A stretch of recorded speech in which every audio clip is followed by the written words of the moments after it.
தங்கமே, ஏன் இவ்வளவு சோர்வாகவும் மன உளைச்சலுடனும் இருக்கிறாய்? நீ மனதில் நினைத்து புலம்பிக் கொண்டிருப்பது எனக்கு நன்றாக தெரிகிறது. இந்த தாய் சொல்வதை சற்றும் புறக்கணிக்காமல் கேட்டு அதன் பின் நட. நிச்சயம் உன்னுடைய பிரச்சனைகள் உன்னை விட்டு விலகிவிடும். முதலில் உனக்கு எதனால் மன உளைச்சல் ஆகிறது என நன்றாக தெரிந்து கொள். அதன் பின் அது எதுவாயினும் அதிலிருந்து சற்று தள்ளியிரு. தேவையான இடத்தில் மட்டும் பேசு.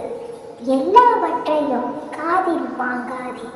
உனக்கு எது தேவையோ அதை மட்டும் செவிமடு. உனக்காக வாழ நீ கற்றுக்கொள்.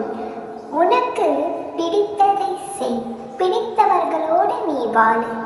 தியானத்தை செய்து மனதை அமைதியாக வைக்க கற்றுக்கொள். வாரத்திற்கு ஒரு முறையாவது கோவிலுக்கு வந்து அமைதியாக அமர்ந்து உன்னுடைய பாரங்களை என்னிடத்தில் இறக்கி வை. இவை அனைத்தும் உனக்கு நிச்சயம் மன அமைதியை தரும். ஒன்று மட்டும் நினைவில் கொள்.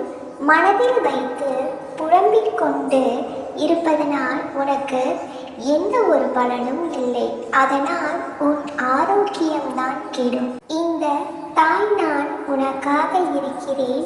உனக்கு எப்பொழுதெல்லாம் என்னிடம் பேச வேண்டும் என தோணுகிறதோ சற்றும் தயங்காமல் வந்து என்னிடம் பேசு.